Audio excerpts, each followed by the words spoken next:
തിരുഹബീബിലേക്ക് അലിഞ്ഞു ചേരലാണ് വിശ്വാസത്തിന്റെ പൂർണ്ണതയും ഇരുലോക വിജയത്തിലേക്കുള്ള വഴിയും.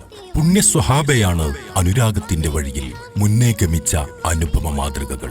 പരിണയം മുത്തുനബിയോടാവുമ്പോൾ നൈരാശ്യമില്ലാത്ത ദിവ്യാനുരാഗത്തിന്റെ അനുഭൂതിയിലെത്തിച്ചേരുന്നു.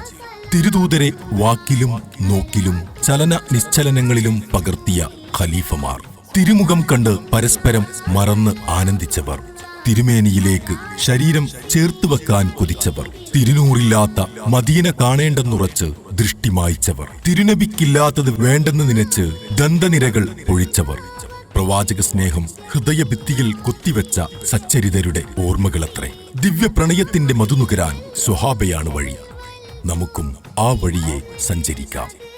നൂറെ ഹബീബിന്റെ മുഴുവൻ കൂടെപ്പിറപ്പീങ്ങൾക്കും ഹൃദ്യമായ നബിദിനാശംസകൾ.